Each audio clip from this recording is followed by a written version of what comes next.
같이 보실 말씀은 창세기 38장 12절로 23절까지의 말씀입니다. 한 목소리로 말씀 합독하시겠습니다. 얼마 후에 유다의 아내 수아의 딸이 죽은지라. 유다가 위로를 받은 후에 그의 친구 아둘람 사람 히라와 함께 딥나로 올라가서 자기의 양털 깎는 자에게 이르렀더니 어떤 사람이 다말에게 말하되 내 시아버지가 자기의 양털을 깎으려고 딥나에 올라왔다 한지라. 그가 그 과부의 의복을 벗고 너울로 얼굴을 가리고 몸을 휩싸고 딥나 길곁 에나임 문에 앉으니 이는 셀라가 장성함을 보았어도 자기를 그의 아내로 주지 않음으로 말미암음이라.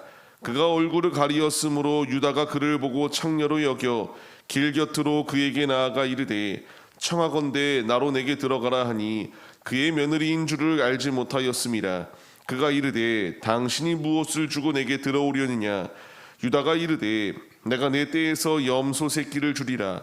그가 이르되 당신이 그것을 줄 때까지 담보물을 주겠느냐. 유다가 이르되 무슨 담보물을 내게 주랴. 그가 이르되 당신의 도장과 그 끈과 당신의 손에 있는 지팡이로 하라. 유다가 그것들을 그에게 주고 그에게 들어갔더니 그가 유다로 말미암아 임신하였더라. 그가 일어나 떠나가서 그 너울을 벗고 과부의 의복을 도로 입으니라. 유다가 그 친구 아둘람 사람의 손에 부탁하여 염소 새끼를 보내고 그 여인의 손에서 담보물을 찾으려 하였으나 그가 그 여인을 찾지 못한지라. 그가 그곳 사람에게 물어 이르되 길곁 에나임에 있던 창녀가 어디 있느냐. 그들이 이르되 여기는 창녀가 없느니라. 그가 유다에게로 돌아와 이르되 내가 그를 찾지 못하였고 그곳 사람도 이르기를 거기에는 창녀가 없다 하더이다 하더라. 유다가 이르되 그로 그것을 가지게 하라. 우리가 부끄러움을 당할까 하노라. 내가 이 염소 새끼를 보냈으나 그 대가를 그대가 그를 찾지 못하였느니라. 아멘. 할렐루야. 오늘도 예배 자리 가운데 모이신 성도님들 주님의 이름으로 환영하고 축복합니다.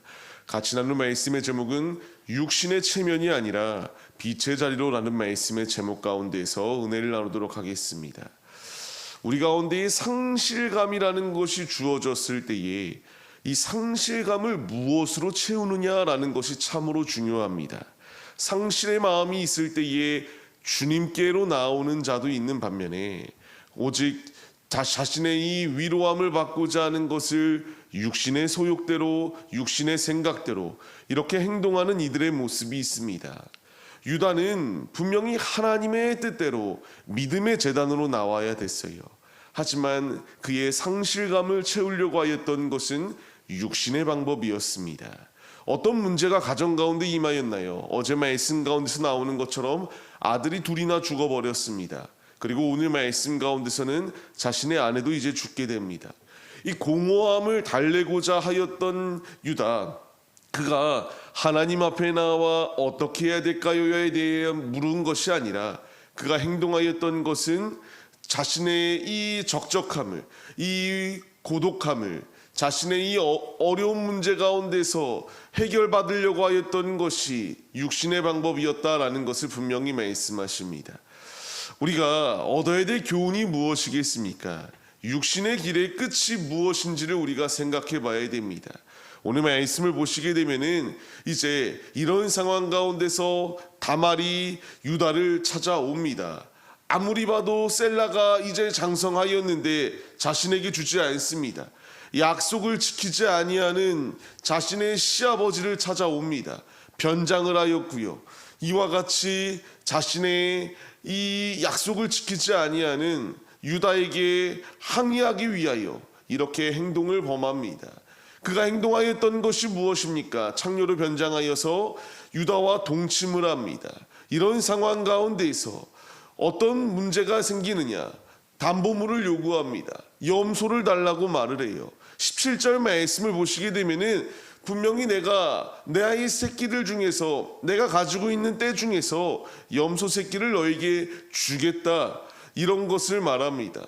근데 당장에 염소가 없습니다. 그때까지 담보물을 맡기겠다라고 이렇게 말하는 것이 유다의 모습이었어요. 아이러니한 것이 무엇이냐면요, 야곱이 이삭을 속일 때에도 염소였습니다. 그리고 야곱의 아들들이 야곱을 속일 때에도 이 염소들이었습니다. 그리고 지금 자신이 다말을 속이기 위하여 행동하였던 것이 염소입니다. 지금 이것이 말하는 것이 무엇이겠습니까? 결국 이와 같이 다말을 이용하려고 하였던 것이 유다의 모습이었다라는 것을 분명히 말씀해 주세요. 그는 이렇게 행동하면은 될 것이다라고 생각하였어요. 그렇기 때문에 당장의 염소가 없는 그 상황 가운데서 어떤 담보물을 내가 너를 믿고 이렇게 담보물을 맡겨야지만이 내가 믿을 수 있겠다라고 말하였을 때에 유다가 행동하였던 것은 도장과 끈과 지팡이를 다말에게 주고 맙니다. 이제 이것이 의미하는 것이 무엇입니까? 자신의 이 신분증과 같은 것이다라고 생각하시면 됩니다. 지금 자신의 정체성을 다말에게 맡겼습니다. 나는 이런 위치에 있다. 도장과 끈과 지팡이를 주면서 내가 꼭 너에게 이 염소 새끼를 가지고 오겠다라고 이렇게 약조하는 것이 그의 모습이었어요. 참 아이러니한 것이 있다면요, 자신의 며느리는 약속을 지키지 않았음에도 불구하고요, 분명히 이 셀라가 장성한 후에 내가 너를 찾겠다라고 분명히 말하였지만 찾지 않았습니다. 하지만 이 변장한 다말을 찾기 위해서는 친구에게 부탁하고 친구를 이용하여 찾으려고 행동하였던 것이 유다의 모습이었습니다. 우리에게 필요한 것이 무엇이겠습니까? 부질없는 것 가운데 매이기보다 믿음의 자리로 나아가기 위하여 힘쓰는 것이 우리의 모습이 되어야 마땅합니다. 분명히 주님께서 우리에게 원하시는 것은 죄악과의 타협의 자리가 아님을 우리가 잊지 말아야 해요. 유다는 죄악의 자리 가운데서 이와 같이 방탕하며 쾌락을 쫓아 삶을 살았습니다. 결국 이 행동이 자신의 발목을 잡게 된다는 것을 뒤늦게나마 이제 깨닫게 되는 상황이 도래할 수밖에 없습니다. 우리 앞에 놓여있는 모든 상황 가운데서 우리가 빛의 자리로 나아가야 될 분명한 이유가 무엇이겠습니까? 어둠은 결국 빛 앞에 굴복할 수밖에 없기 때문입니다. 지금 염소 새끼를 주기 위하여 아무리 찾으려고 하였지만 20절 말씀과 같이 찾을 수가 없었다. 결국 염소를 가진 자가 누가 됩니까? 유다가 되고 맙니다. 자신이 속이려고 행동하였지만 그 속임의 자리 가운데에 꿰인 자는 결국 유다가 될 수밖에 없었다라고 이렇게 분명히 말씀하십니다. 이제 이런 상황 가운데서 유다는 끝까지 육신의 이 채통을 지키기 위한 행동이 그에게 있습니다. 더 이상 부끄러움을 당하지 않도록 우리가 그냥 가만히 있자, 그냥 이렇게 시간을 흘려보내고자라고 이렇게 이야기하였습니다. 분명한 것은 죄는 그냥 흘려보낼 수 없다라는 것을 우리가 잊지 말아야 합니다. 내일 말씀 가운데서도 나오겠지만 결국 유다는 자복하고 내 죄를 시인할 수밖에 없는 자리 가운데 놓이게 됩니다. 이제 주님께서 우리에게 주시는 분명한 교훈은 어둠 가운데에서 우리가 이와 같이 타협의 자리 가운데 놓여 있으라가 아니라 어둠의 자리는 박차고 생명의 자리로 나아오라 말합니다. 유다는 자신의 담보물을 통하여 결국 이와 같이 죄악의 자리에 거합니다. 하지만 우리를 위하여 오신 이가 있으니 예수님께서는 자신의 생명을 담보물로 우리에게 내어주셔서 우리를 구원해 주시는 놀라운 은총을 베풀어 주셨습니다. 우리는 어둠의 자리 가운데 거하려고 하는 것이 아니라 빛의 자리로 나아가야 함이 마땅함을 우리가 잊지 말아야 합니다.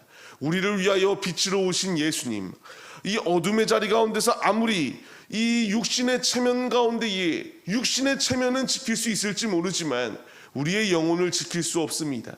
오직 빛의 자리로 나와야지만이 우리의 영혼을 지킬 수 있다는 사실을 우리가 잊지 마세요.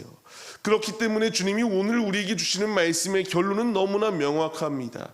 유다와 같이 자신의 며느리도 알아보지 못하는 이 영적 소경과 같은 자리 가운데에 놓여 있는 것이 아니라 오직 주님 안에 이 악한 부분들이 깨어지고 빛의 자리로 나와 우리의 모든 죄를 시인하며 주님 안에 깨끗함을 누릴 것을 우리에게 분명히 말씀하십니다. 숨긴다고 해서 숨겨지느냐? 결국 드러날 수밖에 없습니다. 모든 죄의 부분들은 빛 앞에서 드러날 수밖에 없어요.